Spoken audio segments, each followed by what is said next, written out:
Have you ever wondered if the people who enter your life, whether through love, loss, or even a brief encounter, are not accidents at all, but mirrors sent by fate to reveal who you truly are? Sometimes the greatest lessons don't come through sermons or miracles, but through the quiet crossing of two wounded souls, a widow with coins in her hand and a young slave with a story buried beneath his silence. The price of 17 cents seems almost trivial, an amount too small to hold meaning, and yet within that small sum lies the vast weight of human existence.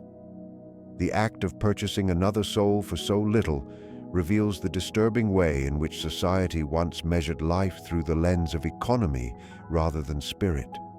The coins exchanged between the widow and the world become an emblem of how civilization distorts value, how it places a price on the sacred, and how easily the eternal can be reduced to the temporary. 17 cents is not merely a number, it is a mirror reflecting the fragmentation of human worth. It carries the ghostly echo of every transaction in which a person's identity, freedom, or dignity was sold under the illusion that value could ever be measured in metal. What she held in her trembling hand that day was not just a currency of trade, but the symbolic weight of humanity's ignorance. The widow, in her quiet rationality, believed she was rescuing a life for a fair sum, but beneath her action lies a deeper mystery, that what can be bought so easily can never truly belong to the buyer. The young slave, bound by circumstance and labeled by others' perception, became the embodiment of a truth far greater than his chains. In paying those 17 cents, the widow unknowingly participated in an ancient ritual of exchange between the conscious and the unconscious. She thought she was purchasing a body, but she was in fact confronting the unseen price of her own soul. Every coin she laid down was a fragment of her unexamined self, her loneliness, her need to control, her yearning to do good without understanding the full depth of goodness itself. The transaction between her and the young man was not economic, it was symbolic. It represented the exchange between ignorance and awareness, between illusion and awakening. The widow thought she was saving another, but life was orchestrating a deeper redemption, one that would force her to question the moral structure of her world and the illusions upon which her identity had been built. Money, in this sense, becomes the symbol of false security. It allows one to believe they possess power over what cannot be owned. The widow's 17 cents offered her the illusion of agency, the feeling that she could control fate through generosity or pity. Yet the very act of payment separated her further from the truth she sought. It reinforced the illusion that compassion can be purchased, that goodness can be transacted. True compassion, however, demands the annihilation of ego.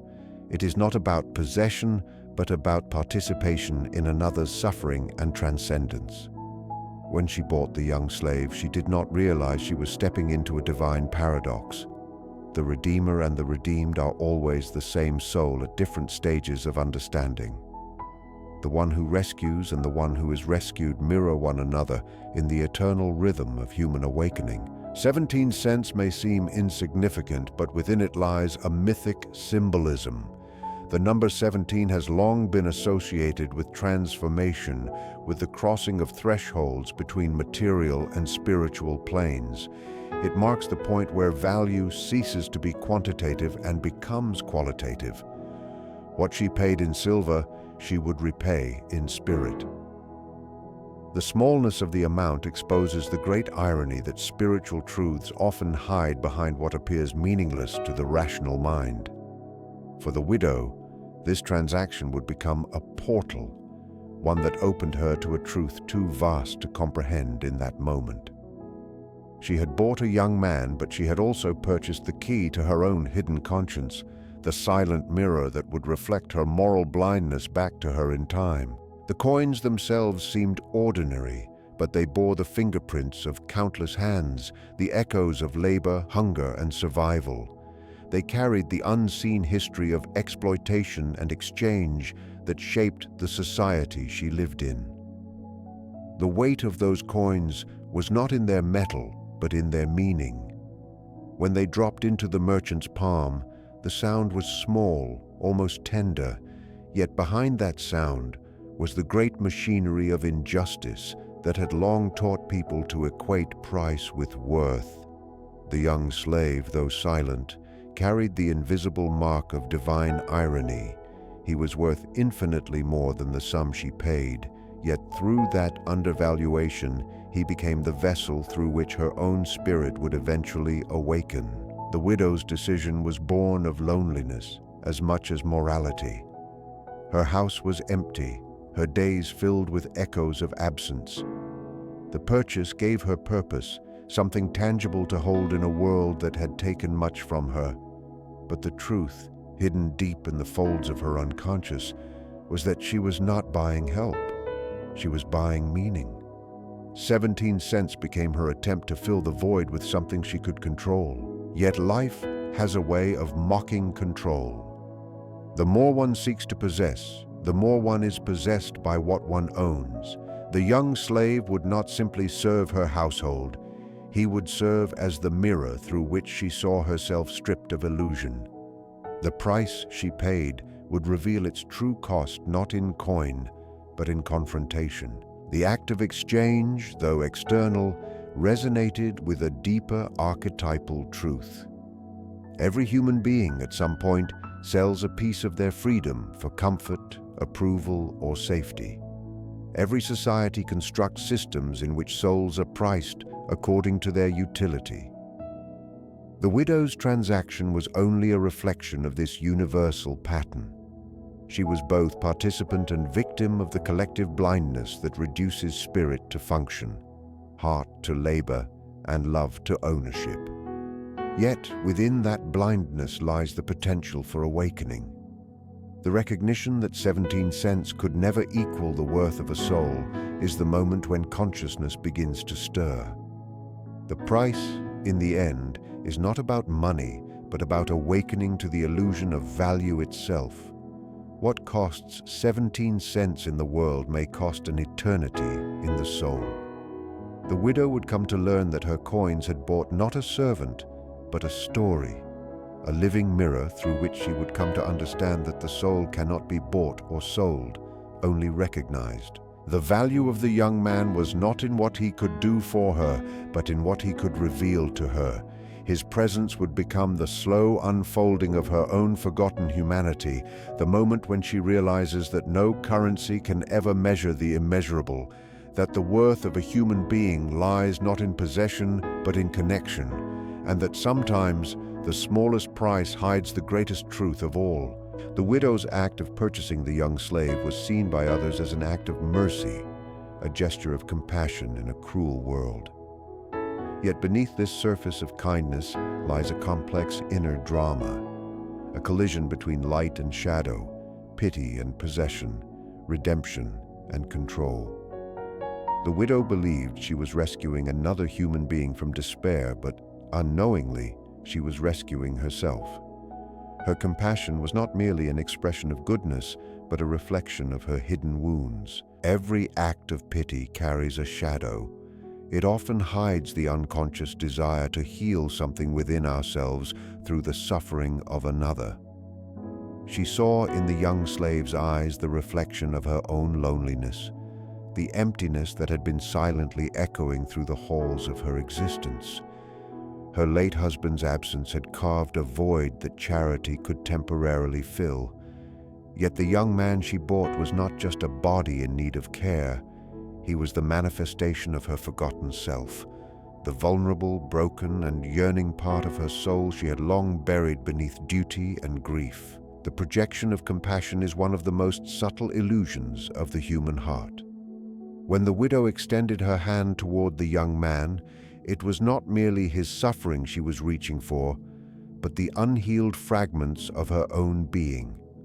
Every gesture of kindness was an attempt to bring light to the shadow she could not name. She clothed him, fed him, and offered words of comfort, believing she was serving the divine through mercy. Yet each act also revealed the unconscious truth that she needed to feel needed, to find purpose in saving what she perceived as lost. The more she gave, the more she believed herself virtuous. And yet beneath the surface, the quiet murmur of ego stirred, a subtle craving for moral superiority, the secret satisfaction that comes from being the savior. Compassion without awareness becomes a disguised form of control, and in her heart, she began to weave the illusion that she was both redeemer and master. The young slave, with his silent eyes and unreadable presence, began to disrupt this illusion. His silence was unsettling because it refused to play the role she unconsciously assigned to him. He did not thank her with tears, nor did he display the kind of gratitude she had anticipated. In his calmness, she saw a reflection of her own powerlessness, and that frightened her. Slowly, she began to sense that the one she had tried to save might possess a depth she could not touch, that perhaps he understood life's mysteries far better than she did. This realization began to unravel her projections. She began to see that what she had mistaken for an act of compassion was, in truth, a confrontation with herself. Her pity had been a mask for her fear of facing her inner emptiness. The widow's journey reveals a truth about human nature, that often we reach out to others not only because they need us, but because we need them to remind us of who we are. The young slave became the mirror through which she saw her own forgotten humanity. The shadow she had projected onto him, the image of weakness, of helplessness, was her own shadow. She had sought to heal him, but life had sent him to heal her. Through him, she would learn that true compassion does not seek to own or rescue, but to understand, to stand beside another soul without the need to dominate or define. What she once believed was her light began to merge with the darkness she had denied. In this merging, the illusion of separation dissolved, and she began to sense that every act of compassion is not the triumph of goodness over evil, but the reconciliation of opposites, the meeting of the broken and the whole within the same heart. The young slave, though bound in body, carried within him a quiet majesty that no chain could restrain. He represented the paradox of true freedom, freedom that exists not in the absence of oppression, but in the awakening of inner strength.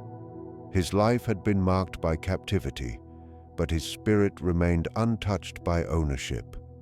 In his silence, he bore witness to a truth that even the widow could not yet comprehend, that the soul cannot be enslaved by circumstance. To the world, he was a possession, a servant bought for a meager price, yet within him dwelled the archetype of freedom, the eternal symbol of the human spirit's resilience. He was not merely a man in chains, he was the embodiment of what endures when everything else is stripped away. His dignity was not loud or defiant, it was still, grounded, and profound, as though he had made peace with forces greater than fate itself. He had once known love, loss, and the cruelty of separation. He had seen how the world could measure human beings by status, color, or price. But instead of allowing bitterness to poison him, he had learned to withdraw his soul from the reach of the world.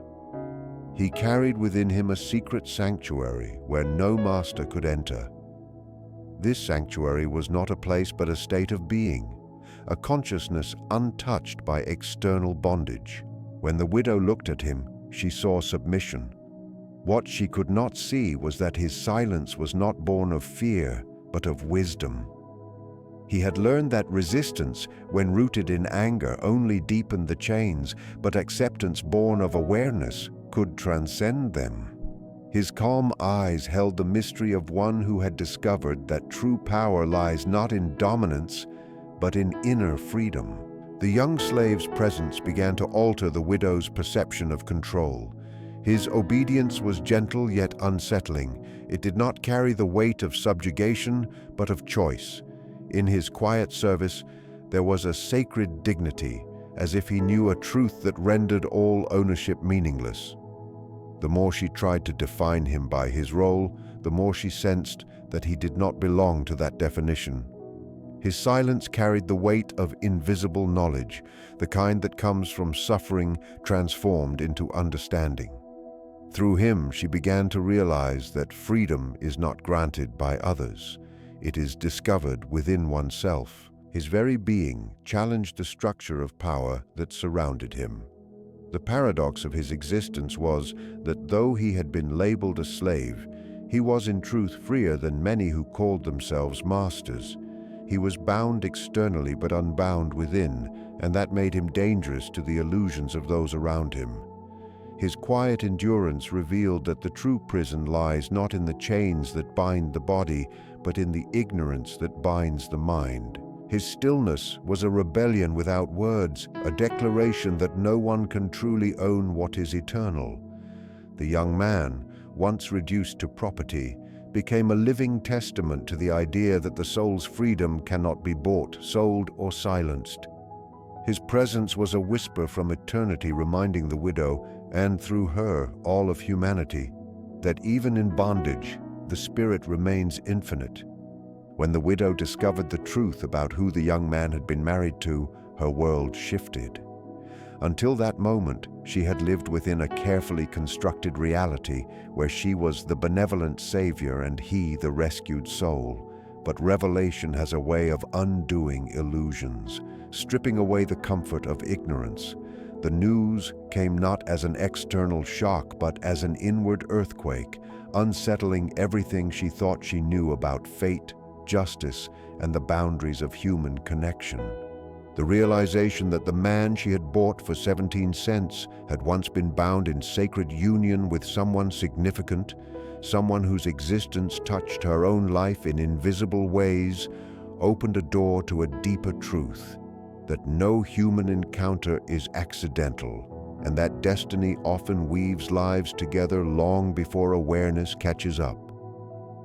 The discovery was not simply about marriage, it was about memory, the way souls echo through one another, the way forgotten pasts shape the present.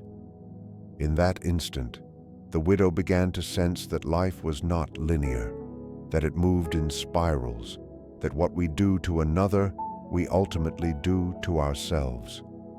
The young man's past marriage became a mirror reflecting her own lost love, the death that had left her hollow and seeking redemption in the form of charity. The irony was cruel, yet divine. She had unknowingly brought into her home a living embodiment of what she had been unconsciously mourning. The universe had arranged a confrontation between her past and his, between her grief and his endurance, between her illusion of ownership and the reality of spiritual interconnectedness. This revelation shattered her perception of hierarchy. The slave and the mistress were no longer two separate beings, but threads of the same mysterious tapestry of human experience. As the truth unfolded, she began to understand that every relationship carries an unseen history, a spiritual genealogy that transcends time and circumstance.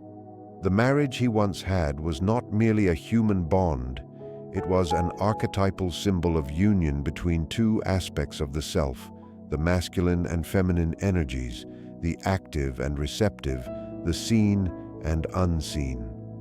By discovering his connection to another, she was being forced to confront the limits of her own understanding of love.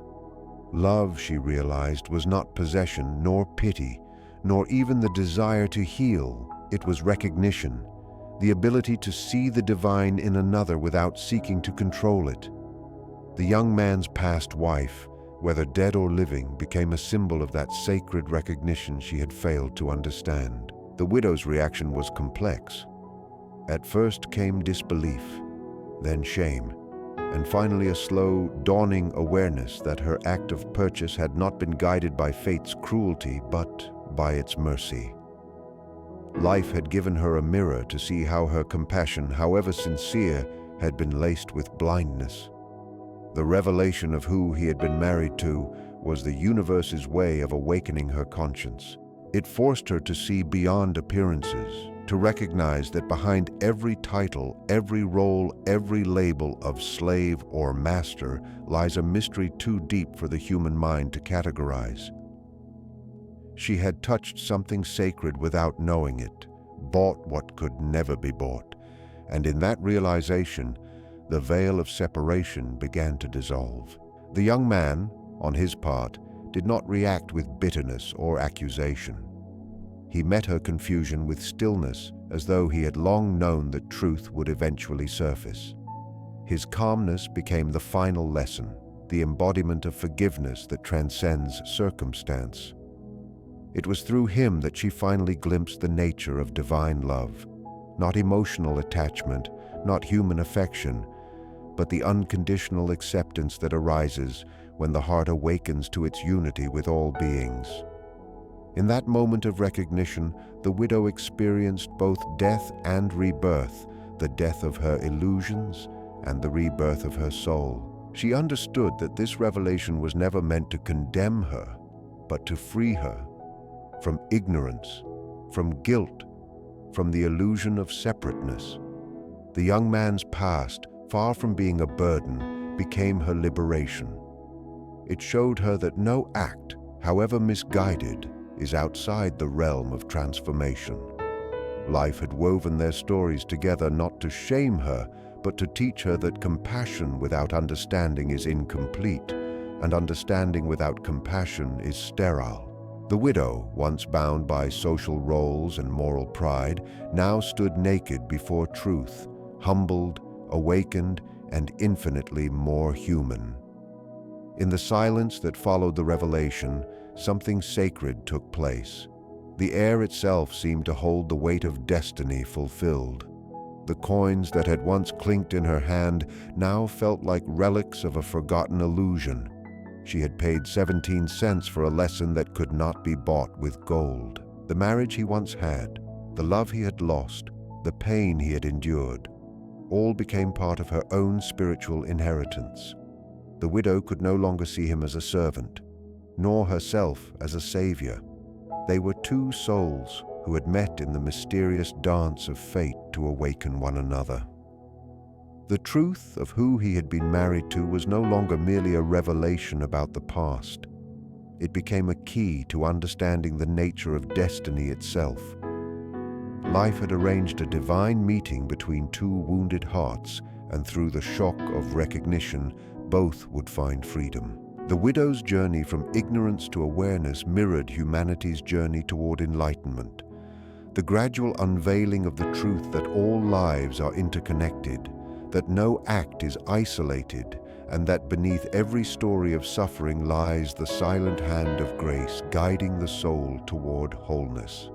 The revelation of that marriage, therefore, was not the end of the story, but the unveiling of its true beginning, the point where illusion fell away, and the soul stood face to face with its own eternal reflection. The moment the widow and the young slave began to exist within the same space, something beyond comprehension started to unfold, an invisible dialogue between two wounded souls who had been unknowingly drawn together by destiny's intricate hand. At first, their relationship was structured by hierarchy. She the owner, he the servant, she the giver, he the receiver. Yet beneath those outer forms, a mysterious alchemy began, a silent exchange of energies, a gradual transformation that neither could articulate. The widow, who had long lived in the shadow of grief and solitude, found herself inexplicably altered by the presence of the young man. His quiet strength, his stillness, his gaze that seemed to pierce through every facade she had built around her pain, these things unsettled her. And in that unsettling transformation began. The widow had bought him believing she was extending mercy, but mercy that does not evolve into understanding becomes stagnant. She wanted to help him heal, but she did not realize that he had been sent to heal her. Life often brings together two souls, not because one is strong and the other weak, but because each carries something the other needs. The young man's silence became her teacher. His gentleness confronted the hidden hardness within her. She began to see how her pity had been another form of pride, how her need to control kindness had been born from her fear of vulnerability. Every interaction between them became a mirror. When she offered him food, she realized how empty her own spirit had become. When he served her in silence, she began to feel the weight of the chains she had placed on herself, chains of guilt, loss, and unspoken longing. The house that had once been filled with loneliness now vibrated with a quiet, sacred tension. The widow found herself drawn to conversations that went unspoken, to moments of stillness that felt like communion. The young man rarely spoke of his past, yet his very presence carried an aura of knowing, as if he had made peace with truths she had spent her life avoiding. There was no resentment in him, no bitterness, only a depth that seemed born of having seen both suffering and beauty in their purest forms. The widow began to understand that redemption was not found in the act of saving another, but in allowing oneself to be seen, truly seen, by another soul. The young man saw her not as a benefactor, not as a savior, but as a woman still searching for herself, still yearning to make peace with her own humanity. His gaze stripped her of pretense. It was through this gaze that she began to understand what it meant to be whole. The transformation was not dramatic, but gradual, like dawn unfolding through mist. Compassion that once came from pity now began to arise from recognition. She began to see him not as the slave, but as a reflection of the divine, an embodiment of grace that had come into her life to awaken her soul. The more she saw him as human, the more human she became. The more she honored his dignity, the more she rediscovered her own. What had begun as ownership was dissolving into communion. She no longer felt the urge to command. Instead, she began to listen to the rhythm of his movements, to the unspoken truths that lingered in the air between them, to the quiet voice within her that whispered of reconciliation. The widow's transformation was not without struggle. At times, she recoiled from her own awakening, terrified by what it demanded. To see him as equal meant facing the weight of her own complicity in a world that thrived on inequality. It meant dismantling the story she had told herself that she was the good one, the savior, the righteous. But truth, once glimpsed, cannot be unlearned. Every act of service from the young man became a silent sermon, teaching her humility, grace, and the paradox that those who seem powerless often carry the greatest power of all, the power to awaken love in others. Gradually, she began to understand that redemption is not something one person gives another, but something that unfolds between souls in mutual recognition. Their relationship was transforming into something sacred, not romantic, not bound by desire, but rooted in the deep recognition that two human beings, though separated by circumstance, share the same divine essence. She realized that every act of compassion she offered him was also an offering to the forgotten parts of herself. When she tended to his needs, she was tending to the neglected child within her own heart. When she allowed him to speak, she was giving voice to the silence within her that had long been suppressed by fear. The young man, in turn, seemed to sense her transformation but did not interfere. He simply continued to live with quiet awareness, embodying the lesson that freedom cannot be imposed. It must be awakened from within. His servitude, once seen as bondage, had become the setting for her liberation. The chains that had once defined their roles were dissolving, not through rebellion or words, but through understanding. The widow began to feel lighter, freer, no longer confined by the structures of ownership or identity. She began to perceive the sacred truth that the human soul is neither master nor servant, but a traveler in search of wholeness. What emerged between them was not charity, but connection, not authority, but balance. The widow's heart, once constricted by grief and guilt, began to open like a flower to the light of a new consciousness. she came to see that true redemption is not about being forgiven for one's past, but about awakening to the truth that every encounter, no matter how painful or humbling, is an invitation to remember the divine within ourselves and others. The young man's presence had stripped her of illusion and clothed her in truth. Through their mirrored suffering and shared silence, both began to rise into the light of understanding. What began as a transaction for 17 cents had become a covenant written not in words, but in the quiet recognition that the soul, once awakened, can never again return to sleep. The meeting of the widow and the young slave was not an accident, but a divine convergence of two lives, each carrying unspoken burdens that could only be understood through the other. Their shared journey unfolded as a slow and silent transformation, a kind of psychological alchemy in which both were purified through pain, misunderstanding, and awakening. The widow had believed that redemption came through the act of giving, through generosity, through the illusion that goodness could erase guilt. But true redemption, she would come to learn, does not come from what one gives or receives, it comes from what one sees.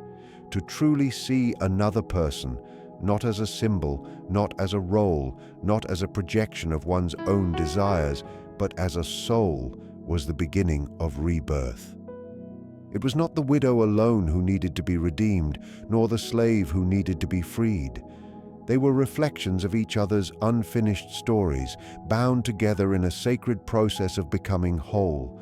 The widow's compassion had once been tinted by pride, by the subtle belief that she was the one who possessed the power to heal.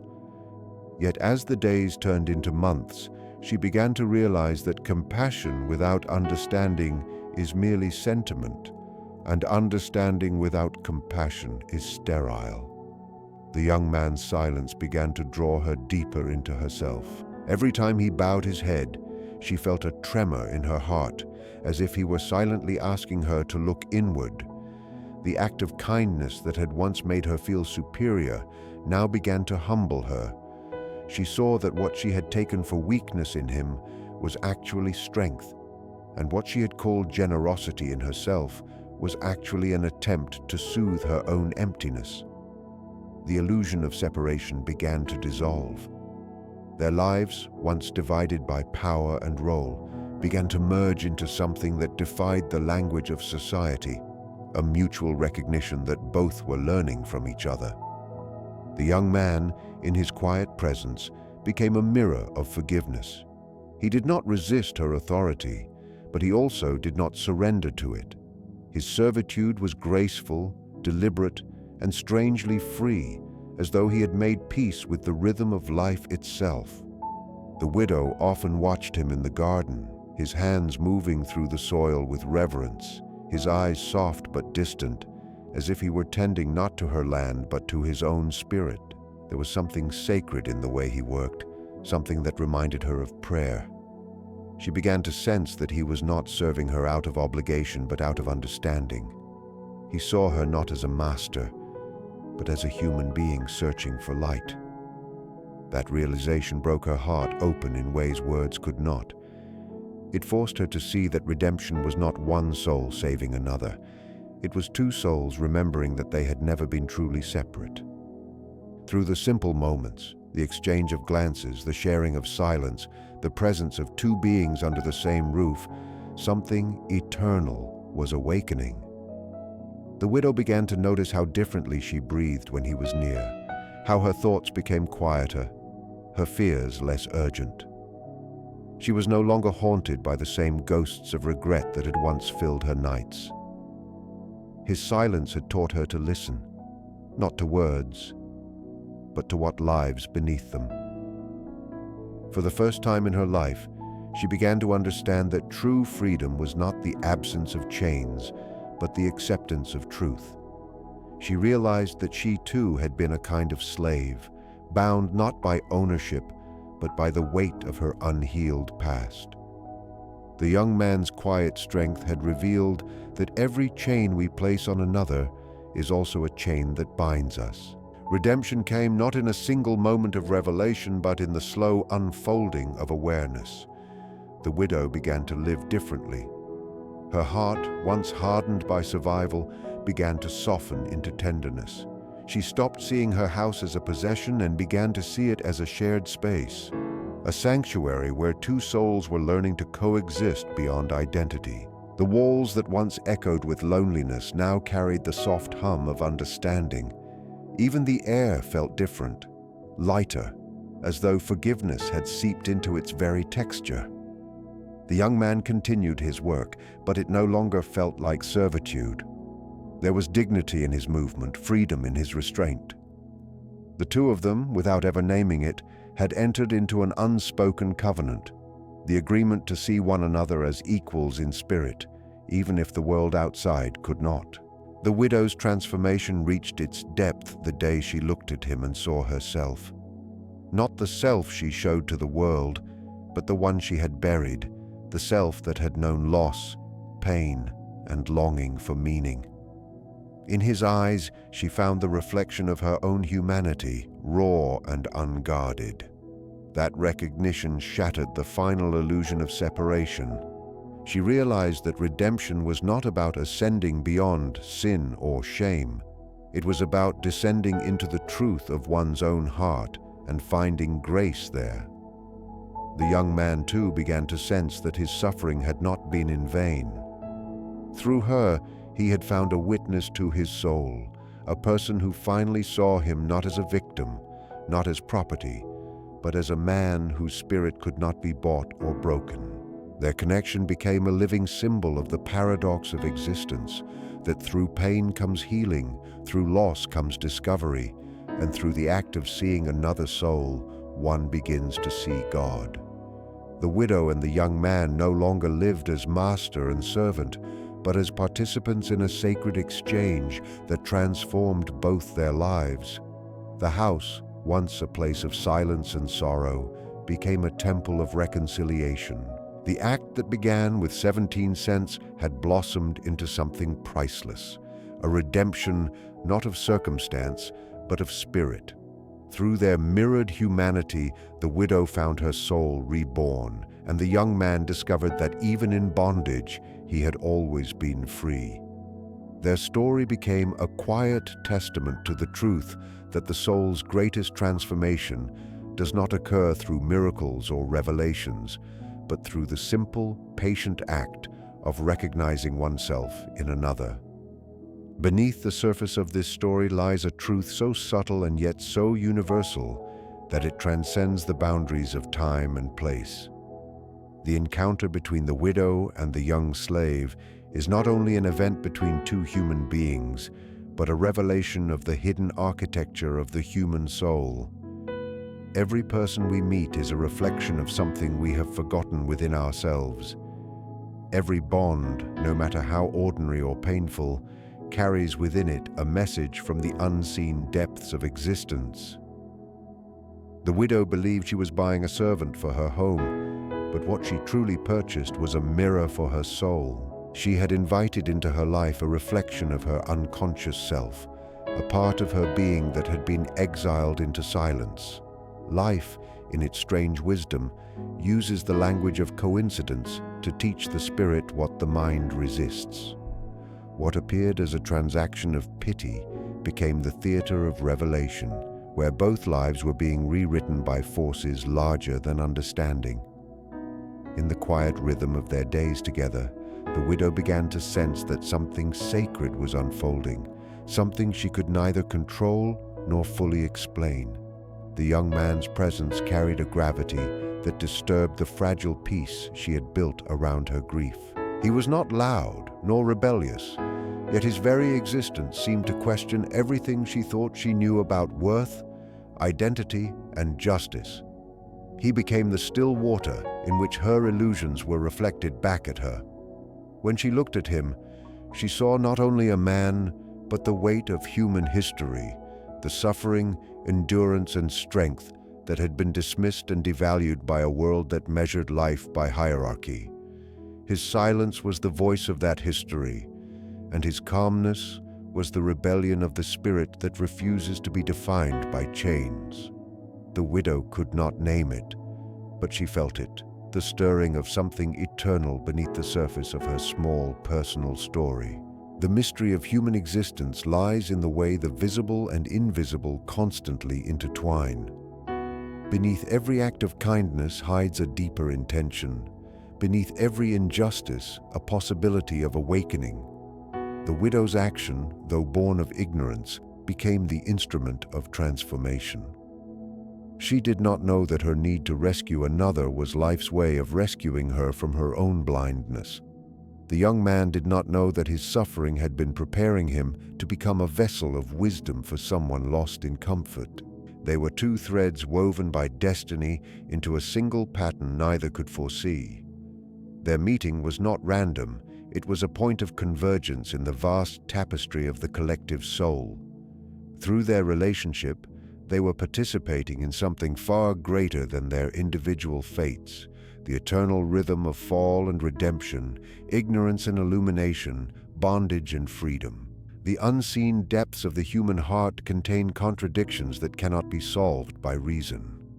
The widow had once believed in clear lines between good and evil, rich and poor, giver and receiver. But through the young man, she began to see that every soul carries both light and shadow, that every act of mercy has its hidden motive, and every act of suffering its hidden grace. The young man, though enslaved in body, was free in spirit.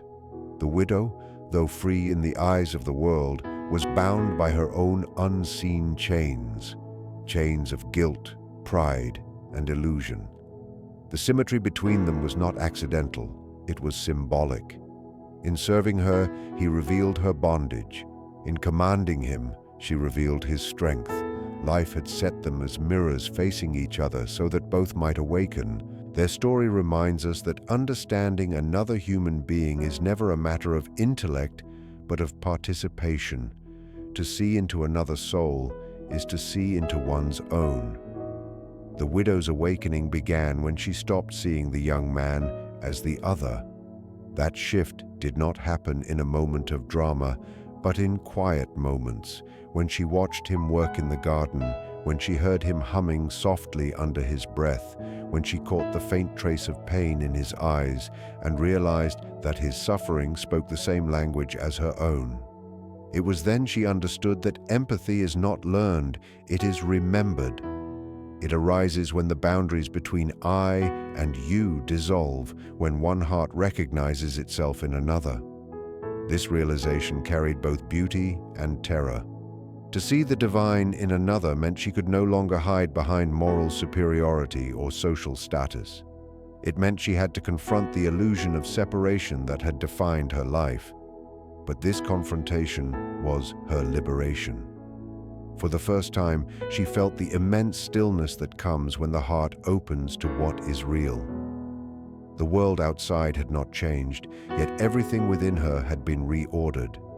She saw that every soul, no matter how obscure or forgotten, carries an untold story that connects to all others.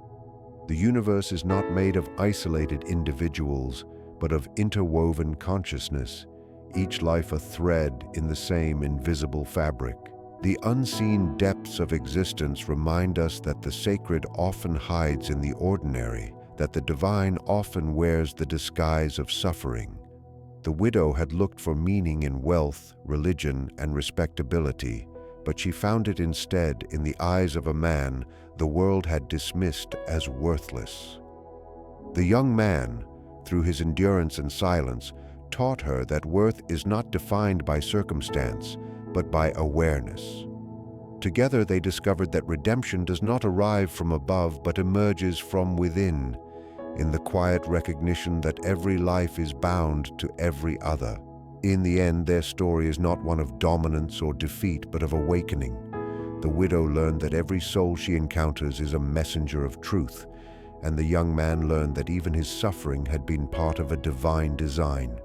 Both realized that love, the real kind, the kind that transforms, is not sentimental or possessive. It is the simple act of seeing another being as part of oneself. This is the eternal lesson of the unseen depths, that every meeting, every wound, every coincidence carries meaning, that no human story is isolated, and that the soul, through its encounters, is forever being drawn toward wholeness. Through the mirror of one another, both found that beneath every shadow lies light waiting to be remembered, and that even the most broken bond can lead to the awakening of the eternal within.